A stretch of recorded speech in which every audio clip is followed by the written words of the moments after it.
नहमदुहु व नसल्ली अला रसूलिहिल करीम अम्मा बाद फ़अऊज़ु बिल्लाहि मिनश शैतानिर रजीम बिस्मिल्लाहिर रहमानिर रहीम रब्बि इश्रह ली सदरी व यस्सिर ली अमरी वहलुल उक़दतम मिन लिसानी यफ़क़हू क़ौली रब्बी ज़िदनी इल्मा अल्लाहुम्मा फ़क़्क़िहना फ़िद्दीन. Inshallah, today we will be studying Surah Al-Baqarah, ayat number 130 to 133. In these ayats, we will see mostly the theme is the advice that the prophets gave to their own children.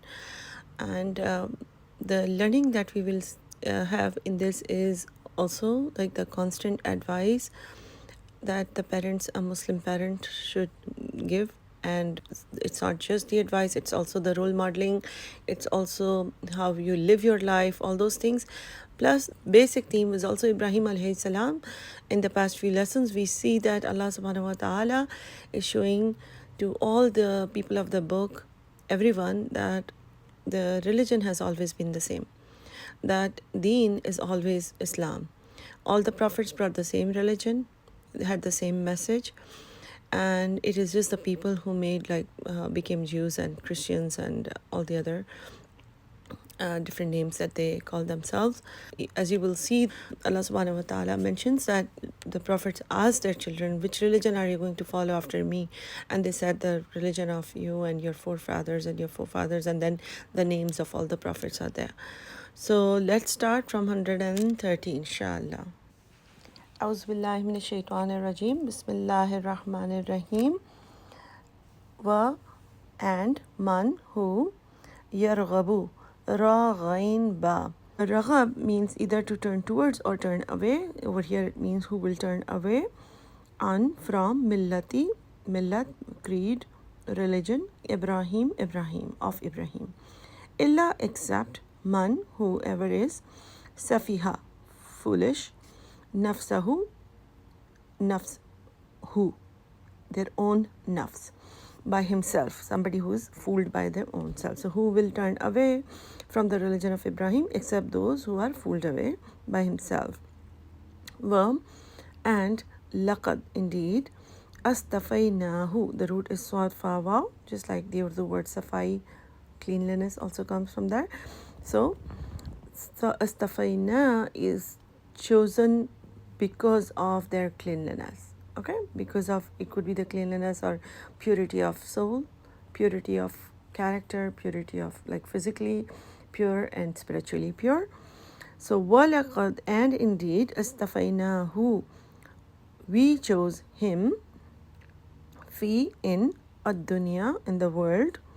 The root for dunya is dal nun waw. Wa, and innahu, indeed, who, he, fi, in al-akhirati, in the hereafter. The root is ukhar, hamza khara. La, indeed, surely, min, from, as-salihin, swad lam ha is the root, which means the righteous.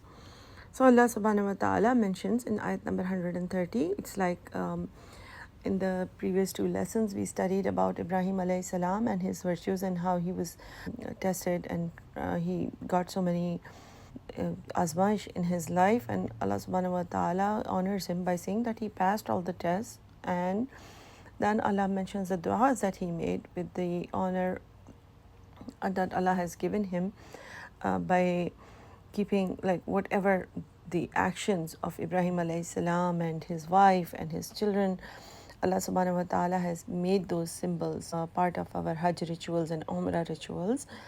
And Allah subhanahu wa ta'ala mentions over here, after kind of giving us an overview of Ibrahim alayhi salam, he mentions that who is going to turn away from the religion, from the creed, from the tradition of Ibrahim alayhi salam, except for somebody whose nafs has fooled him. Himself is fooled. Like, how does a nafs fool someone? By listening to shaitan, right? By telling them that this world is like the mean deal. This world is where you have to, what you have to care about. This life is what you should worry about. The success of this dunya, the materialistic life of this dunya, you should worry about that. You should just run after that. And also, besides that, what else are the examples of how the nafs fools us? Is when we are in desperate situations like somebody's illness or some joblessness or like severe financial crisis or severe health crisis.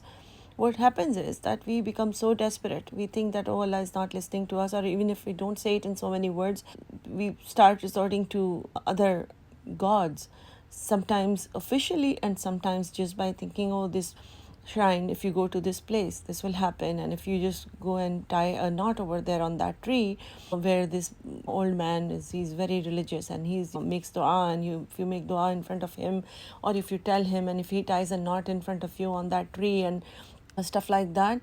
So there, I mean, respecting someone who's religious is a different thing. Asking somebody to make dua for you is a different thing. Taking medicine is different thing.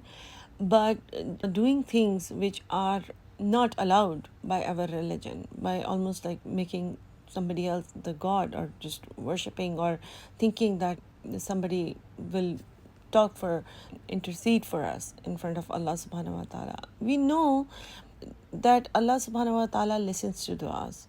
Allah subhanahu wa ta'ala has everything in his power, right? So if you have a direct contact with somebody so powerful, and you have the opportunity to meet somebody so powerful and so merciful, right? Sometimes powerful people are not merciful, but in the case of our Allah subhanahu wa ta'ala, is not just powerful and authoritative and has everything in his control, and but he's also very merciful, right? And he listens to us, and he gives us the opportunity to meet with him one-on-one directly 5 times a day and more if we want. So over here Allah subhanahu wa ta'ala mentions that only a person who's fooled by himself, who is distracted in the world, he listens to the shaitan, who follows just the people who are on the wrong path, who does not listen to the right path, or the process towards right path. What is the process towards right path? Listening to people who are calling you towards right path, those people trying to understand the word of Allah subhanahu wa ta'ala, trying to listen to scholars, because we have developed a taste, especially these days because of the technology.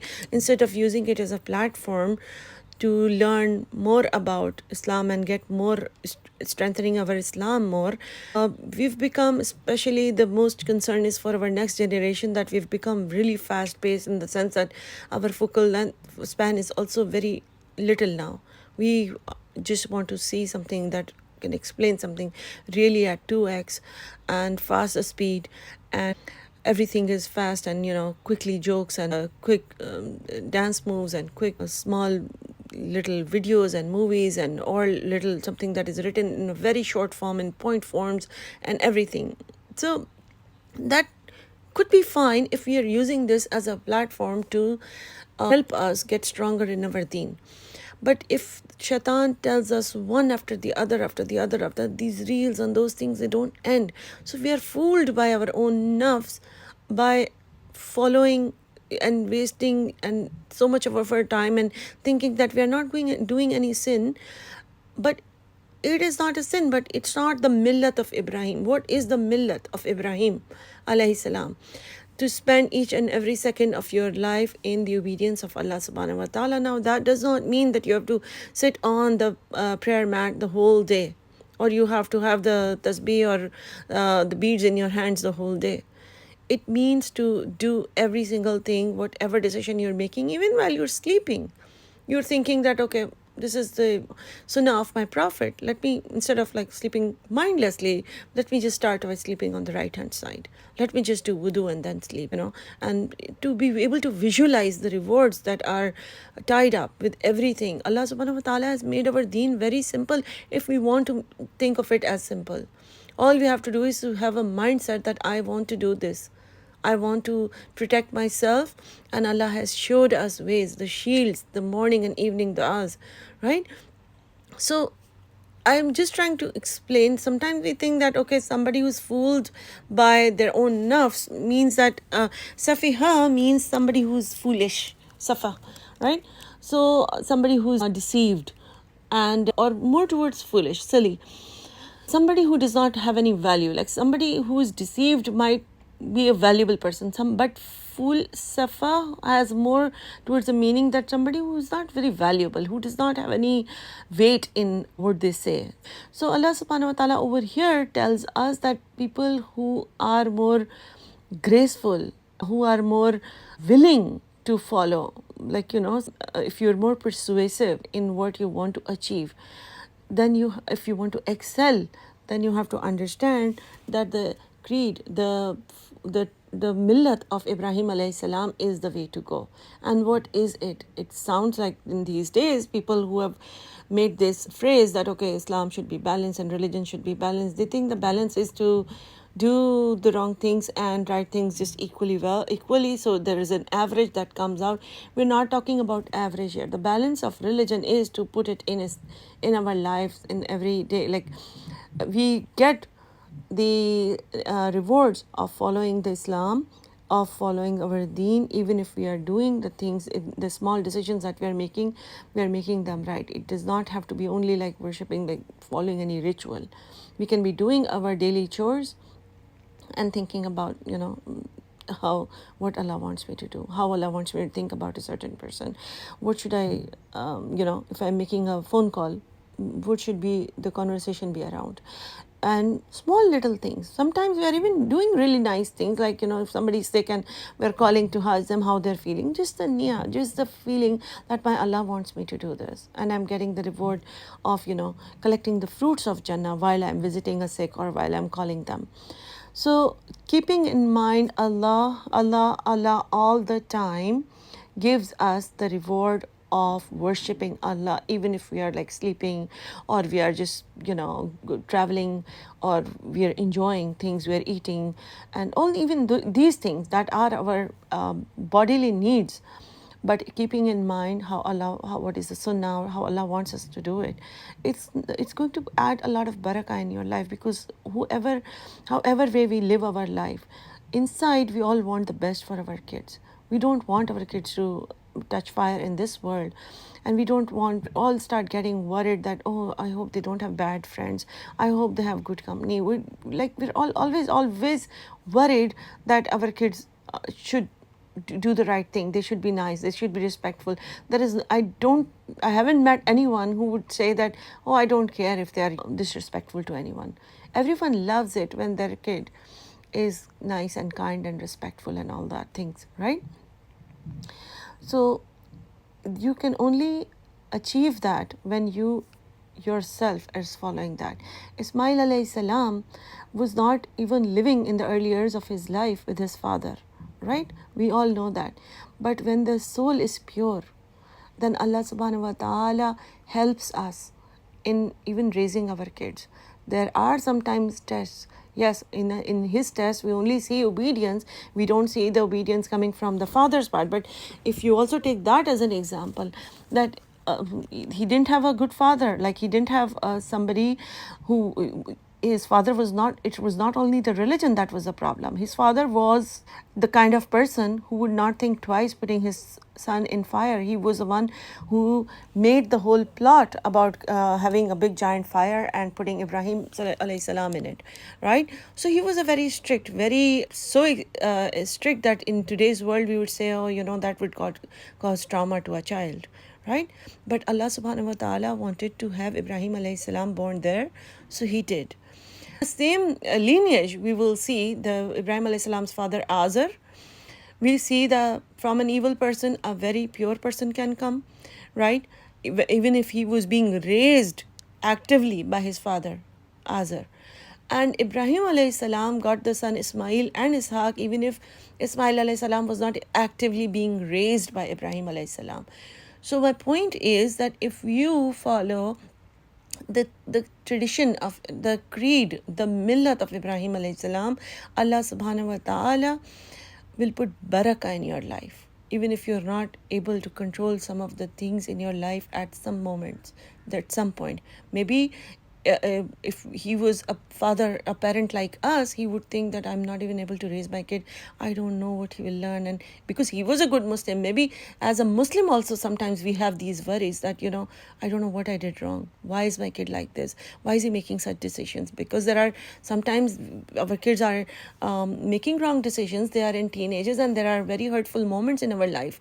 But what happens is that if we are meeting Allah subhanahu wa ta'ala 5 times a day at least, and with pure heart, and we're making the dua with the pure heart, inshallah Allah subhanahu wa ta'ala will give us, if we follow Ibrahim alayhi salam, why will Allah not make our children like Ismail alayhi salam, right?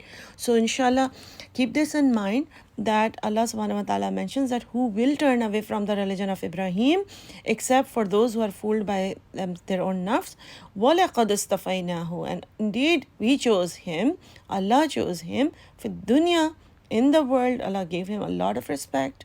Allah did test him. And now is the time to understand. Sometimes we think that, I don't know why I'm tested so severely. There are so intense things and I don't understand what happened. But we see that Allah has tested Ibrahim alayhi salam in the most intense ways, and Allah mentions over here that we chose him in this dunya. That is a lot of relief for people who are going through hard times, right? They can think that, I don't know, maybe, it is a good thing for a Muslim to think that maybe I've done enough sins that Allah subhanahu wa ta'ala is testing me, putting me through this test to wash away my sins. But at the same time, we can also think that Allah subhanahu wa ta'ala does not, test a soul beyond their own patience, their own limits, their own, stamina, the threshold. So Allah, and the other thing that we know is that Allah subhanahu wa ta'ala decides for a person that he wants to put them in a certain level of Jannah, and if they're not able to get that from their own practice, from their own amal, then Allah subhanahu wa ta'ala puts them through tests so they can pass the test and achieve that grade. There are many ways of thinking that, but the phrase that is used over here is extremely beautiful. It gives us a lot of solace, because Allah subhanahu wa ta'ala mentions, وَلَقَدْ اسْتَفَيْنَاهُ فِي الدُّنْيَا, we chose him in the world. Would we say that a chosen person is treated like this? That the father puts them in fire? That they are told to, slaughter their kid? That they are not given a kid even if they were making dua their whole life, and when they reach the age of 100, 110, then they are given a child? This is how, sometimes we think that our duas are not being heard. But think that if Allah is giving this crown to Ibrahim alayhi salam, that we chose him in this dunya, then we should not feel, inshallah, we should not have that kind of feeling from Allah subhanahu wa ta'ala that maybe Allah is not listening to me or something is wrong. We should feel that Allah subhanahu wa ta'ala is giving us the honor by putting us through this difficult time.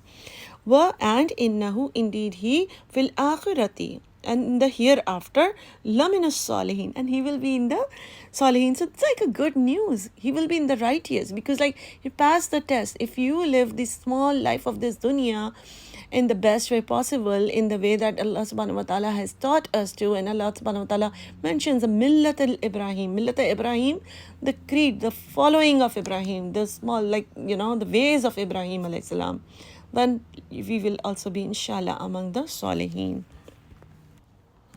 Okay, let's do ayat number 131 is when Qala said, lahu, to him. Who's who?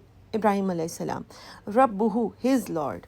So when Allah subhanahu wa ta'ala said to him, or whenever Allah subhanahu wa ta'ala said to him, Aslim, Sin Lam Mim, which means submit also.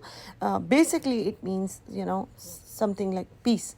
So when we are in peace, we are agreeing to the terms, right? So Allah subhanahu wa ta'ala, so this is where we get the meaning submit. We're submitting to terms, or we are accepting the terms.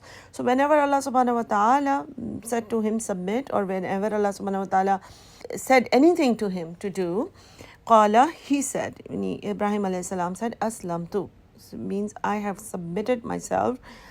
The root is same, Sin Lam Mim, Li, for, to, Rabbil Alameen, to the Rabb of the universe, of the world. So Allah subhanahu wa ta'ala shows us in this ayat that Ibrahim alayhi salam was always this ready. He never had second thoughts. He never took, any time before responding to Allah subhanahu wa ta'ala that, Ya Allah, I'm ready to do whatever you ask from me. He was so happy to obey Allah subhanahu wa ta'ala. He was so active in following Islam. He was so focused. It's as if somebody who is really passionate about something, then anything that comes in that way related to that. For example, if somebody is very passionate about learning something, learning driving, then they will not leave anything, any trick, any tip. They will want to watch all the videos, they will want to read all the books related to this. Or somebody is very passionate about cooking, they would want to understand the science, they understand the shortcuts, understand the other kind of tips, everything, right? So he was very passionate, very focused, very readily available for Islam. And this is the ayat over here shows as a support, as an evidence to what Allah subhanahu wa ta'ala said in the previous ayat, that Allah had given him the honor and Allah chose him and he will be among the Salihin. Why? Because he was like this. As soon as Allah said do this, he would be like, Allah, I am ready to do this. I am doing it. Done. Right? So this is what it takes to follow the Millati Ibrahim.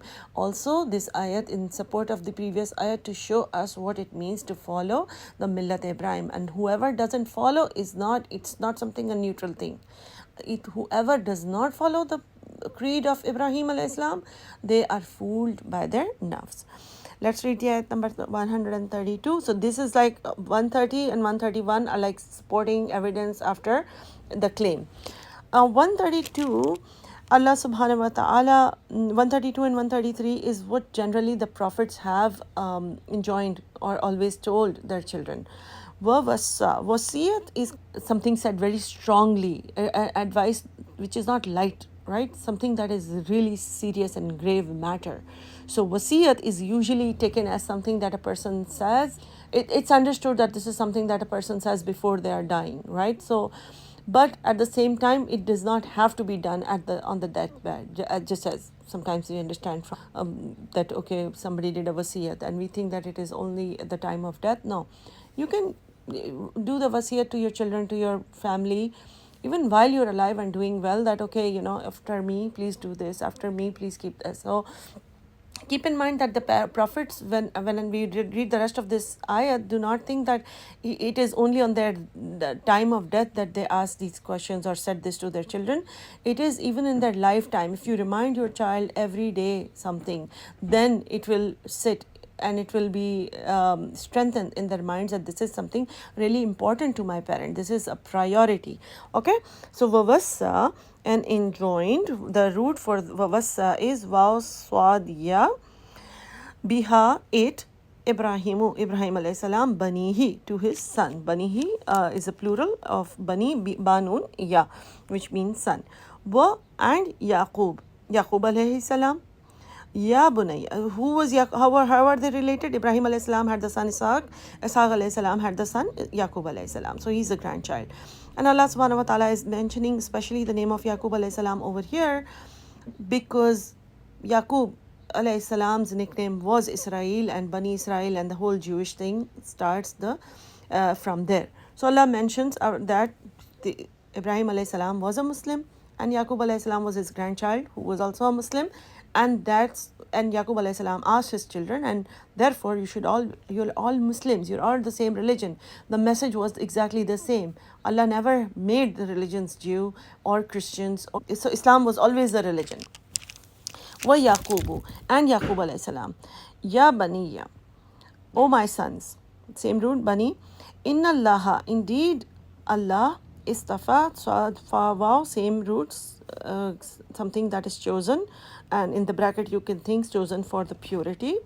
Lakum, la, for kum, for you. Al-dina, deen. So Allah has already chosen the religion for you. Fala, so not. Tamutunna, it means do not end, do not die. Mim vauta, maut. So do not die. Illa, there is a shadda. You don't have to go into these details, but in case somebody is interested, Shada always adds some emphasis on it. So do not die, do not ever die, illa except wa and antum, you are Muslimun, you are a Muslim. Do not die unless you've submitted to Allah. You not die unless you do everything according to Allah's commands. So do not die except that you are a Muslim. How can you not die except that you're a Muslim when you are living every single day as a Muslim? It's not like you know which date and time you are dying, right? So if you would know that, okay, I'm dying on this 17th August or something, then there is still a chance to think that, okay, maybe he meant that, okay, when your death time comes, just become a Muslim, or make sure that you're a Muslim before your time comes. But because Allah subhanahu wa ta'ala has not revealed to us what time we are going to die, what day, so this means that live your life every single day as a very dedicated Muslim, right? So do not die unless you're a Muslim, except that you're a Muslim. So every single day of our life, so this is who has given this wasiyat to their children, who has reminded this every day to their children? The prophets. This is what the prophets have told their children, make the priority of life. Nothing else is important, just being a Muslim is important. And once you are a good dedicated Muslim, everything comes under that umbrella. How to be with your parents, how to be with your relatives, how to be with your neighbors, how to eat, how to drink, how to walk, how to sleep, how to be with your family, your wife, your husband, your children, how to deal with animals, how to spend money, how to earn money. Every single thing is covered in that. How to be a student, how to be a teacher, how to talk, every single thing. So it's interesting that if you just make being a good Muslim your priority, you're going to be a good human being as well, right? Then similar thing in ayat number 133, we see or kuntum, were you. So Allah is asking us now, were you shuhada? Shuhad means like witness, okay, somebody who's seen. Were you there to see is when hadara. Hadar is something that came present. In Urdu we say hazir, okay, somebody who was there. So when came the presence of Yaqub alayhi salam's maut, Yaqub al-mautu, the death of Yaqub. So Allah is asking us, were you there at the time of the death of Yaqub? Is when qala, he said, Yaqub alayhi salam said, again in the previous ayat we see Allah mentions the names of Ibrahim alayhi salam and connects him to Yaqub alayhi salam, because from the progeny of Yaqub alayhi salam we see the people have started, the Bani Israel have started the Judaism, everything. Allah subhanahu wa ta'ala mentions now, he singles out that Yaqub alayhi salam. So the people who are following the Ahl Kitab, they know that Yaqub alayhi salam specifically asked this to his sons. What did he ask? Al-Mauta, at the time of his death, is qala li banihi, when he said li to banihi, his sons. Okay, remember how many sons that Yaqub alayhi salam had? 8 sons from one wife, and the 2 sons Yaqub alayhi salam had were the Yusuf alayhi salam and the Benyamin. So he asked or told his sons, ma, what, ta'buduna ain badal abad, what will you worship, mim ba'di, after me, when I am gone? Because maybe in front of me, you're doing something to make me happy, but would you actually believe in? What are you going to keep doing? Qalu, they said, na'budu, na means we, abudu, will worship, ilahaka, your God, ka means your, ilah. So we'll worship your God, wa, and ilaha, the God, abaika, ka means your, Abba, your forefathers. So we are going to worship your God and the God that your forefathers worship. Again, if you look at the wordings, Allah subhanahu wa ta'ala is clarifying a very big misconception. Because if Yaqub alayhi salam's God would be different, it would be mentioned over here. So Israel and Israel's forefathers followed worshipped the same God. It shows over here. And then Allah mentions all those forefathers, Ibrahima wa Ismaila wa Ishaqa. And then the children mention ilahan wahida, the God is just one. It's not like there are gods also, that somebody can take a branch out and think that no, they mentioned that they will worship the same God, but maybe Ismail alayhi salam was worshipping another god and Ishaq was worshipping another god. No, Allah subhanahu wa ta'ala mentions ilahan wahidan, there is one God only. Wa nahnu lahu muslimun, and we lahu, to him, only to that God, muslimun, we are going to be submissive to that God. So it is like from all aspects it is very, very clear to the people of the book that there is no God but Allah, and all the forefathers, all the prophets and their forefathers, everyone brought the same message. And Ibrahim alayhi salam was the father of the prophets Ismail and Ishaq, from where you see that the same, they also worship the same prophet. Okay, so this is like a very clear, again we see 130 is a claim, and then Allah subhanahu wa ta'ala gives us proof or ways to do that in 131. 132 is kind of a claim again, and 133 is the evidence for that. Alhamdulillah.